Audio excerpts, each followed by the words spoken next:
One day I will learn my lesson and not record videos that take at least 8 hours to edit the day before. One day I will stop doing this to myself. But today's not the day. Hello everyone, it's Kendo here. If you're new around here, welcome. If you're not new around here, what is up, home skillet biscuit? And happy Saturday. If you don't know what Saturdays are well, it's a day of the week that comes after Friday and before Sunday. Saturday is when I do a little something on my channel called Bad Movies in a Beat, series on my channel where I talk about bad movies while putting my makeup on. I wanted to say whilst, change it up, make it spicy. Side note, before we get started, I decided to switch up my tone of light today. So let me know. Do you guys prefer like a warm light? This one's significantly cooler. I don't know. We'll see in post if I end up liking it more than I like it here. Last week, we looked at the Spanish film Skins. A great and needed reminder that art house cinema be on some shit. Here's my thing. I tell y'all every damn week that we gonna be on some and y'all act like y'all knew every time. It is pretty bad. If you don't know what the movie is, one of the characters, which is the one that everyone wants to know about, is a woman that's living with a butthole for a mouth. And her trials and tribulations in life. If that at all sounds interesting to you and you haven't seen that video, feel free to click up above or you can check it out in the Bad Movies in a Beat playlist. Today, we are actually finally returning to the cesspool known as 50 Shades of Grey, or the trilogy of 50 Shades of Grey. And we're finally going to look at the second film, 50 Shades Darker. Now, if you're newer to this series or if you're newer to my channel, I actually did a video on the first 50 Shades of Grey movie a little over a year ago, so it took me a nice minute to come back to it. And I did know that at some point I did want to continue on with the 50 Shades of Grey series, because if it started that bad, it can only get worse from here. Honestly realized that I didn't really remember much of the first movie because it was just so forgettable. Instead of, sitting there wasting another 2 hours of my life, I just watched my own video. And I gotta say, that Kennie bitch pretty funny. Quite the witty and smart sense of humor. No way she's single. Now, as a reminder, or if you didn't know, 50 Shades of Grey was originally a Twilight fanfiction turned New York Times best-selling novel turned shitty softcore porno for 40-plus-year-old wine moms who have always felt in many ways socially restricted for wanting something as unbecoming as sex, so they indulge in theoretical gentrified bondage play. A tale as old as time. I said this in the first video, but I've never read the 50 Shades of Grey books. I had no desire to. Again, because I realized that they were fan fiction. And I read fan fiction ages too young to be reading fanfic. I read fan fiction from like 9 to 17 for free. And so you repackaging fan fiction just wasn't appealing to me. I was reading Citrus online for free. I don't need to pay a random woman to republish her fanfic from Twilight. So I never read these books. I never saw these movies. But if you haven't really heard of the stories, it is, again, a tale as old as time. In its core premises, it's the man with the dark past who falls for the virgin or the innocent, and usually is a virgin by proxy. And they have a bunch of sex. Now he's cured from his dark past. See, they never explain that. That's the idea. Like, he was so broken and now he has her and now he's no longer broken. 'Cause the pussy is therapy. Weirdly enough, doing the series is actually really illuminating for me how often stuff like this actually happens in media, especially media that is largely targeted to women. I feel like in the process of doing this series, I've really become so critical. Like, I've always been a pretty critical person, but Jesus, it's hard to enjoy things. So if you want to completely ignore me, especially because this series is meant to be targeting adults, that's fine. However, what I am going to do is still say, I hate this shit. Such a backbone of romance. The idea that a man is broken, and this dude's broken. Don't put enough attention to that, and I'll get to that throughout the video because this dude is a mess. This motherfucker is a mess. And once he's discovered the one, quote unquote, what does he need therapy for? But outside of that, if we're gonna look at this as purely a movie that's meant to like get your rocks off, but not porn, I don't know why do we need the in-between? I don't know. My issue is that, oh my God, the sex is so bad. It's so bad. I mean, not that I know. I don't even know what sex is. The only kneeling I'm doing is for the Lord.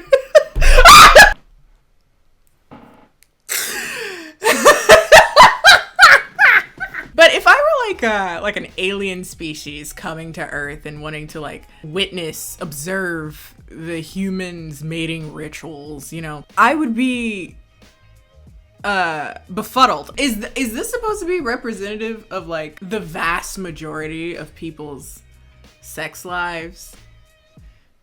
How unfortunate. How did this movie get popular is my question. That's the thing I'm having, because like I'm looking at it and I'm like, this looks so unpleasant. You're making a whole big budget film about lackluster, stiff hip sex. Again, this isn't just a 50 Shades of Grey thing. This is all of these movies that tend to be very, you know, sex focused. I noticed that. Like the sex is so bad. It's like watching two disinterested, unseasoned saltine crackers just rubbing against each other until the salt falls off. Just dry. This stiff, unlubricated jolting of bodies as like disjointedly decent music plays in the background. But yes, this movie is criminally unsexy. Having watched this movie after watching 365 Days, which I realized recently has over 1 million views. Thanks, guys. Shout outs.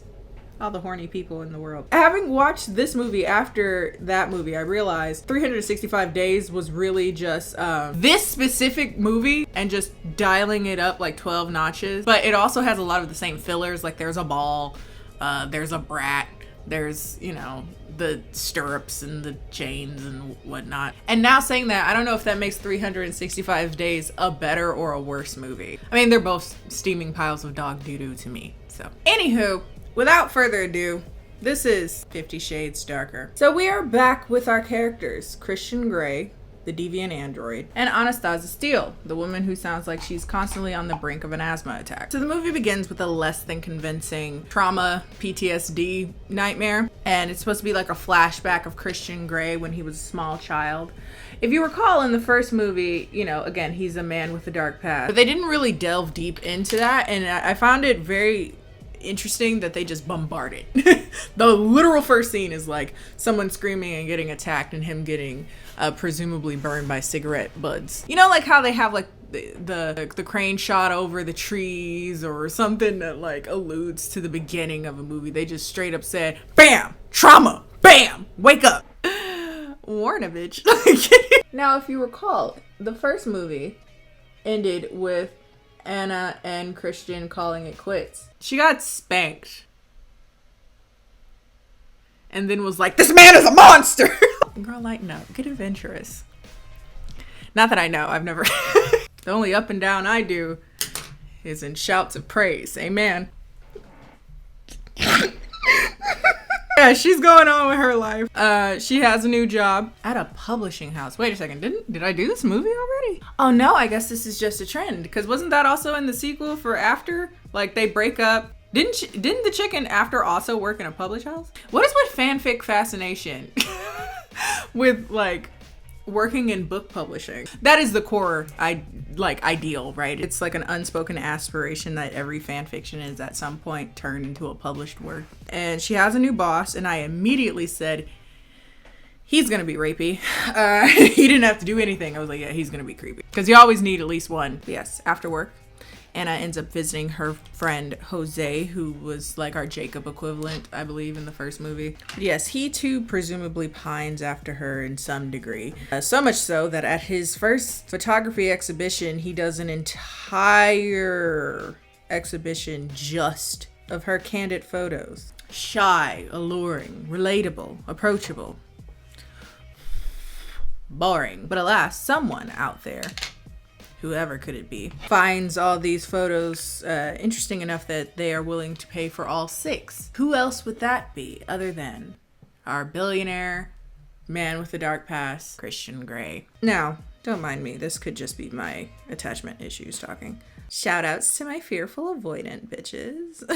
If I found out that anybody I knew, one, took a bunch of candid photos of me and just surprise me with an exhibition, I would never talk to you again. And then 2, if I found out my ex, so they're not together, went and bought all of them, Again, we're not together. I would never talk to either of you ever again. You both are some weirdos. The more I think about that, the more creepy that is. What the f*** are you gonna do with my face? Like 6 pictures of my face and we're not together again. Weirdo. Oh, goat-eyed bitch. But again, ignore me. That's me. Lo and behold, he shows up at the show knowing that she would be there and he's like, hey, can we start over?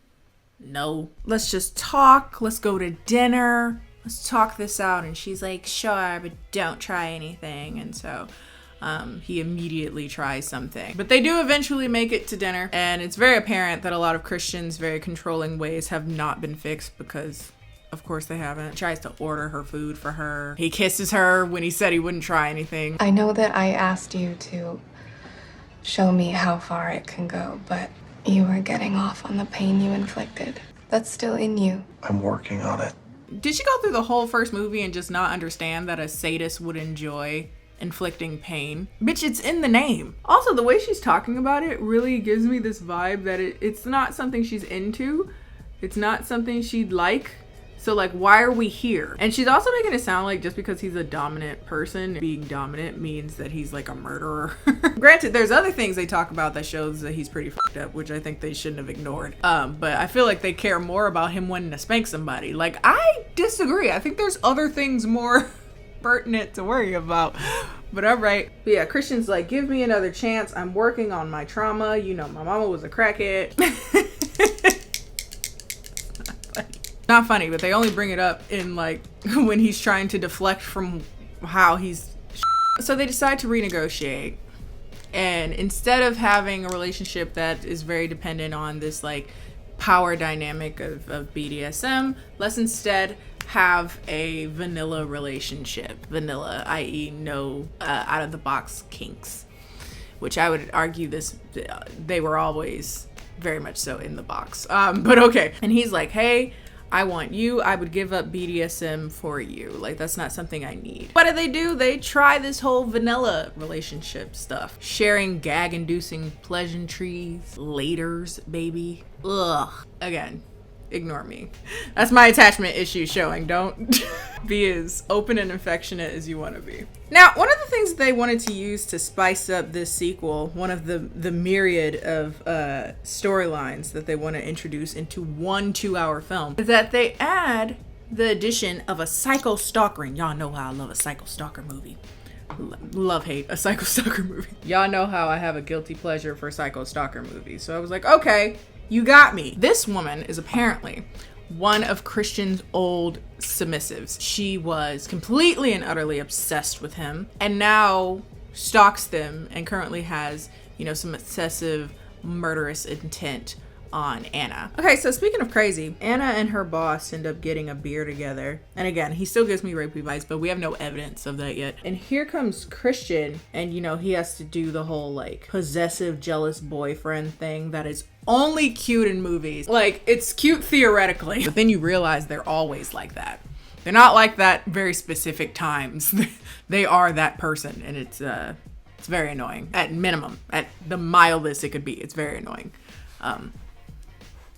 PSA. He wants what's mine thing. Ugh. We gotta paint him as, the cape flailing, dick swinging super dom. He has to have that like jealous, on the brink of fighting rage, or at least that's what it's supposed to be, but he's just so bad at this. Timid in this movie, too mild for this movie.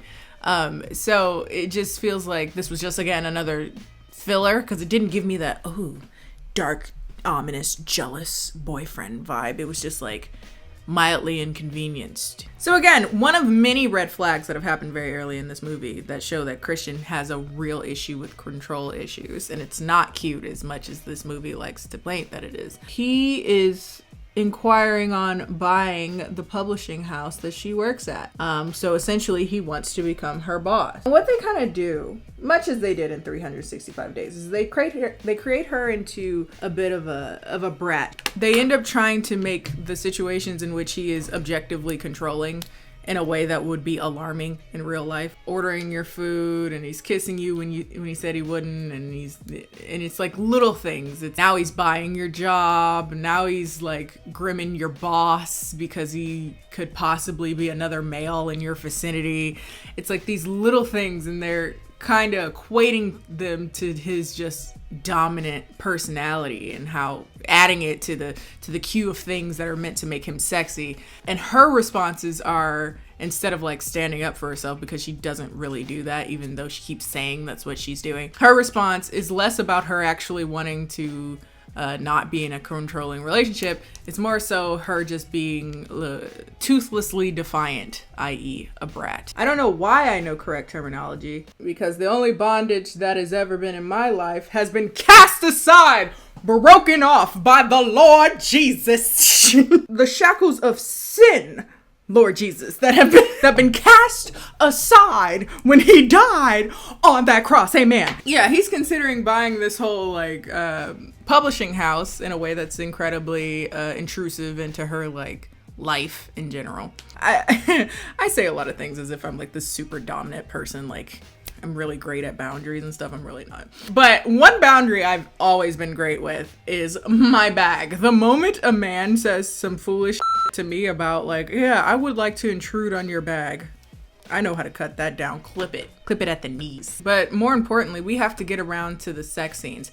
There's like a hot ass 6. There's a lot of sex scenes in this movie. And again, I've said this before, it's not my issue with the sex scenes themselves. My issue is that I have several issues. One, the sex scenes are bad, but also he keeps having sex with his pants on, and that bothers the shit out of me. And it's not just that the pants are still on, like an inch below his ass crack. So I'm sitting there and I'm trying to envision, where is it? Do you still have them buttoned? Do you have your dick going over the top of the Jeep? Or are they going through the hole? If that's the case, just take the pants off. And he does it almost every scene. And I can't help but sit there and think, what in the chafing? This must be incredibly uncomfortable for both parties. Again, if I were an alien watching this, I'd be befuddled. He's wearing like jeans. It's just denim and a belt buckle rubbing against the kitty. Psycho stalker woman has broken into the apartment, but she doesn't make herself known. She disappears because crazy people have superpowers. Next, we have yet another power play move with Christian, in which he ends up giving her $24,000. I forget the logistics of how she ended up getting this money, but I want you to keep this $24,000. I make that kind of money every 15 minutes. Keep it. And so she rips up the check. He's like, that's like a power play move, like, transfer $24,000 to Miss Steele's account. The woke side of me understands how much of an issue this would be. But again, we sleep 8 hours a day. So a second part of me is over here like, who wouldn't feel powerful? Hey, daddy. These are touching my eyebrow. You want me to help you feel like a man? My bank account is... But I understand from like an actual standpoint how creepy this is, because why does he have your bank details anyway? You're overstepping. You in too much of my business. Okay, around this time is when I really start to notice the parallels between this movie and 365 Days, because there's a ball. How often do people just be having balls? Like in real life. But there's a ball, and it's also a masquerade one. And in that movie, they kind of just threw it in there. But this one, they kind of like created some lore and some storyline around it. And in preparation for this ball, Christian takes Anna to get her hair done at this salon. But for some reason, she's able to look into the salon, sees the woman that Christian's talking to, presumably the owner, and just knows for a fact that this specific woman must be the woman that was briefly, just the smallest touch mentioned in the first movie. This older woman that introduced Christian to BDSM when he was a minor, so an abuser. So apparently he's still cool with her, and he does business with her, and apparently he takes his girlfriend to her salon to patronize. They're spelled the same, but they mean different. What does patronize mean? Treat with an apparent kindness, which betrays a feeling of superiority. What does patronize mean? Treat with an apparent kindness. Frequent a store, theater, restaurant, or other establishment as a customer. Okay, I guess they're used interchangeably. Patronize her business. And so here we are, another of many moments in which I need to ascend my well-worn, warm and waiting soapbox. Step. I have an issue with something I've noticed, again, through the process of doing this like bad movies in a beat thing. I've watched a lot of shitty movies, and I've noticed a trend. Every movie in some way or another has an element of sexual assault. And I'm not opposed to telling, you know, stories that really take that seriously. I'm not opposed to, you know, bringing up that conversation, but I do notice that most movies don't really honor that with the level and gravity that it should be. But I notice even more so if the person who was assaulted was a man, it's either a joke, they literally make it into a joke, like it's not funny, or they just straight up glamorize it, as, and in this case they kind of do that, where they just turn it into one of the many reasons why they're just up in the head, you know, and again, need to be cured by more vagina. I don't think they focus enough on her being a predator. They do kind of present this woman as like a villain, but they don't really present her as a criminal, which I have problems with, because Christian doesn't see her as a villain, and everyone else kind of treats her as like this kind of soap opera-y catty fighting between, you know, this woman and Anna, which will happen later. One of the many ways that we can fetishize male sexual assault and trauma. Shout outs to all the girls that are really into aggressive violence in like yaoi and BL. Shout outs to y'all. Y'all weird. Y'all got some problems. But I digress. But yes, we learn that Christian is still friends with this woman, is a business partner. Anna's uncomfortable with it. As she should be. This is very weird. Like, you're taking me to your rapist's hair salon to get some highlights and just like casual days. This is no big deal. And then while having this discussion or this argument, she questions whether or not Christian brings all of his submissives to the salon, and, you know, whether or not he kind of does it to use his abuser as like a vetting system, like, hey, here's another person I'm dating, what do you think? And she also puts together that the psycho stalker that she ran into was one of Christian's old subs. So Christian takes Anna back to his office, where he shows that he has this whole folder about this old submissive. Basically, he dumped her a few years prior because she wanted more and he didn't. And so he thought she had moved on, she had gotten married, and apparently her husband died, and now she's just kind of insane, just wandering the world and now stalking Anna and him, as if she's crazy and not that he's insane for having a whole folder of just like his exes, which apparently he has of every person he's ever been with or planned to be with. He has folders of submissives. Of course, he has one of Anna as well. Not at all creepy. There's too many red flags to bring home this like brat behavior that's like incredibly toothless. She's like, that's not okay. You have a folder of me? Like, everything. You're so controlling. She's just blandly offended instead of, you know, fearing for her life. Like, if you think about it, somebody that has that much money and resources and apparently this just searing obsession with you, I would be terrified. Again, I know that a part of that is just my attachment issues. I feel like I'm more often correct than I am incorrect.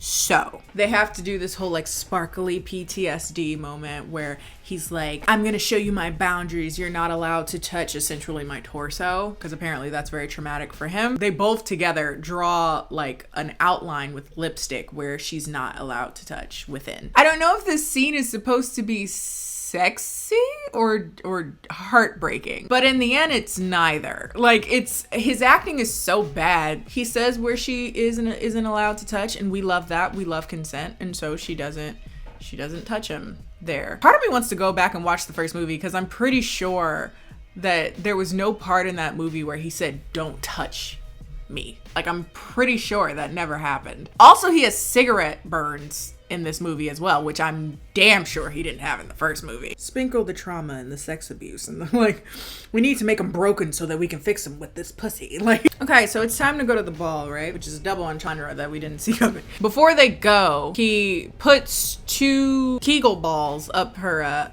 hoo-ha. First of all, Kegel balls are just so pointless. Not that I know. Not that I know. I'm just saying the vagina doesn't really have a whole lot of nerve endings in there, because if you're gonna have kids, you don't want it to be more sensitive and more painful as a whole human is, you know. So Kegel balls are confusing and befuddling to me, but go off, sis. Anyway, they go to the ball, masquerade vibes, all that. We meet Christian's sister, Rita Ora, who shamefully is one of the best actresses in this movie. If you asked me to sing one Rita Ora song or die, guess I'm pushing up daisies. Oh, no, I do know one. That's just how we do. See, I would live. But her and Tinashe, I'd be fucked. But yes, this ball is intended to be like a fundraiser for kids that were raised by parents with addictions, and instead of worrying about like the lives of children, especially when you grew up like that, you're like, hey, can we smash? What do? They go away and have more pantsed sex, preluded by stiff hand, just the stiffest robotic stiff hand spanking I've ever seen. Before they have sex, he pulls the balls out, squeaky clean, dry, rub her legs together and start a forest fire. After they've come back from their stiff-hipped activities, they come back to the ball, and Anna ends up meeting Christian's abuser. And again, going back to what I was saying before, is that they really just kind of make her into this like a soft villain, very like Meryl Streep, Devil Wears Prada, older woman who has like this prestige and, you know, but not like a rapist, not like a predator, not a criminal. And I have a problem with that. Boys being sexually assaulted by women is often deemed as not important and not sexual assault often. And this is just another movie kind of perpetuating that. But anyway, going on to her being like a villain, she's like, I saved him from himself. You know, if I hadn't have sexually assaulted him, he'd be in jail by now. Like, what? Okay, so they leave the party after that. Come to find out that Anna's car has been vandalized, presumably by the psycho chick. And in an effort to keep her safe, Anna and Christian kind of just stay together for a bit. They take a shower. That's when she notices all the cigarette burns. And she's like, I've done this to you. Again, I'm pretty sure he didn't have those in the first movie, but I digress. They end up on a boat. Again, 365 days. I keep saying this as if 365 days did it first. They didn't. This movie came out first. But they're on a boat. And they end up talking a bit about Christian's mom. Anna kind of brings it up like, what happened? And then he tells her she died of an overdose and we found her 3 days later. And she's just like, well, thanks for telling me. I don't want to live forever. Anna ends up going back to work, and I forgot she even had a job. Like, I forgot that was even a storyline. But she goes back to work. Her boss is weirdly like passive aggressive all of a sudden, but he's like, I need you to do this job with me. We have this trip that we need to both go to New York. And Christian, as if he has any say in this, is like, no, you can't go with him. Don't do that. Don't do that. Again, I let a lot of slide, more than I'm proud of, but get ahead of my bag. This bag gonna get in your head. Watch yourself. Instead of acknowledging how contextually alarming that is, we have another boring sex scene. This time they wanted to spice it up and put the little ankle stirrups. Again, in 365 days. 365 days didn't come up with a single... I mean, obviously these are things that are in BDSM, but what I mean is like film-wise, the progression of events. Anyway. And they have equally as boring sex, but they just brought equipment in. And this time he fucks in khakis. God, it's like, at least bring them lower. They're just like an inch, like a half inch of his ass crack is poking out. He didn't even pull them like under his butt. They're still on fully. So the next scene, we finally realize that the boss actually is a creepy rapey man, and he just like kind of goes out of nowhere like, hey, like, you know, all up in her face, creeper. And she hit him with the good, like, break a finger, break a nut. I like the combo. And runs out and sees Christian, who is like, what happened? I'm gonna kill him. And she's like, no, don't leave me. I'm so scared. And so instead of going to kill him, he gets him fired, which I personally feel like if he would have killed him, he wouldn't have a job either. Two birds, one stone. Okay, after that, I don't even remember how they really transitioned from this, but after that incredibly traumatic experience, Christian is like, you should move in with me. They have more theoretically sexy situations, you know, them in like a restaurant and she takes her panties off and gives it to him at the table. People eat here, ma'am. Him giving her the guitar lesson, middle of an elevator, and she in the back breathing loud as shit. Nobody can hear you. They play an incredibly long and drawn out game of pool in which she loses and gets bent over the pool table, and he proceeds it by saying he's gonna be like rough with her, and he has the exact same type of sex that he's had this entire movie. Just again, stiff hip, unyielding. I'm gonna need y'all to do some mobility exercises. Loosen the hips. Maybe some yoga. Now, we finally get face to face with the psycho stalker chick. And girl, she come with a gun. I'd be so through. She about to die for like boxy, stiff hip dick, for Roblox dick, stiff edge cardboard cock. And this chick over here about to catch a case for it too. Makes no sense. You know, Anna's over here, I make jokes, but she's over here minding her own life, living her boring ass, mousy, breathlessly feminine, vocal fry life. You meet one wrong and get shot. Here comes Christian and she just dropped, right? She just dropped to the floor like, I am your slave. And this is very off-putting outside of the context of like sex and like in a more intimate situation. Like, I almost got shot. And Anna is off put by it as well. She goes running off again. They have another like toothless argument about how she will never be that type of submissive. She will never be that submissive to you, even though the entire movie is her submitting to more shit. We've been using BDSM. Didn't they say in the very beginning of the movie like she didn't want to do BDSM? This is supposed to be just a vanilla relationship. No, well, by the end of this movie, you already started doing stuff that you said you wouldn't do. You are that submissive person, sis. Anywho, but she's like, I am not that type of submissive and I can never give you that. Christian is like, don't leave me. And he like gets on the floor and he becomes like, he does like submissive poses and stuff, like sits on the floor like a submissive. And then we get the ultimate red flag. There's so many red flags about Christian and y'all just love to paint this as if this is just, you know, cute. He has a dark past, but love and the pussy can solve all. But essentially he admits that he's a sadist, like he enjoys inflicting pain, particularly on women that look like Anna. And that's because Anna looks like his mother. What in the Freudian fuckery? What in the Oedipusy bush?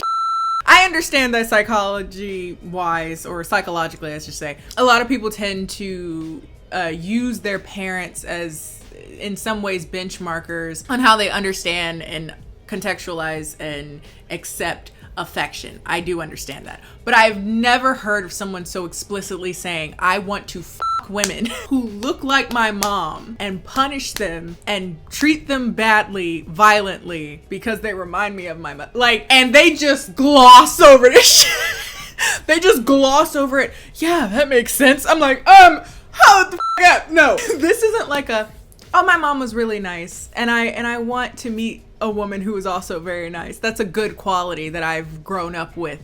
You know, no. This is a whole other cluster that nobody's acknowledging. She's just like, yeah, that makes sense. I want to be here for you. More melodrama, because that's more important. He's like, you can touch me on the places that I said you couldn't touch, so the chest area. He has another nightmare about his PTSD, and she's like, I'm here for you, and he asks her to marry him. Oh my God, there's so much still left. Let me speed up. On Christian's birthday, he almost dies in a helicopter crash, but he doesn't. And so he comes home and then he's like, oh my God, I almost died.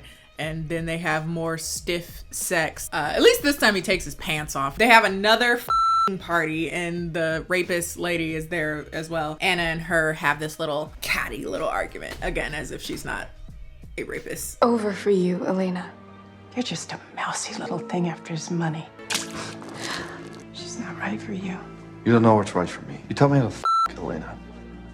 Anna taught me how to love. When I heard that, I think I did something along the lines on a spectrum of depersonalization. I floated above my body and came crashing back down. Something about that line just really did it for me. Just put the final nail in my coffin. I'm done with this world. You wrote this. You had people read this on camera and you did it expecting an illicit response Hopefully that was positive. I don't know. When people make movies like this, I genuinely don't know what your purpose in doing this is anymore, because it couldn't be to make a good movie. But anyway, they tell off the rapist. She gets a drink thrown in her face. Somebody slaps her at some point. You know, good old soap opera melodrama. Christian properly proposes, and somewhere in the crowd, like a random man is staring out menacingly. Who is that? Is that supposed to be the boss? Anyhow, that's the end of the movie. Again, another incredibly abrupt ending. A little less abrupt than the first one, but pretty bad. With that said, yes, an abysmal waste of time. Just a complete and utter burning pile of garbage. Since I was talking so much about 365 Days, if I had to compare the two and say which one is quote unquote better, unfortunately, it is still this movie. If for no other reason than the pacing makes somewhat better sense. But I will say that the guy in 365 Days did really sell me like hot, dominant, brooding, dick slinging dom, you know? This guy not so much. He seems afraid. You can't be a dom and then be afraid to... It's not you, it's not for everybody, but you're trying to make a whole movie to convince me that it is, and that's where we're meeting. We're at an impasse. Should I change the light literally the last second? Literally the last part of the video, I'm gonna change it. I think I like this one better. If you like this video, be sure to like this video. Follow me on all my social media, Instagram and Twitter, and places that you forgot that I would possibly be. I'm all over the place. All of which are KennieJD. And I'll see you guys next time. Bye.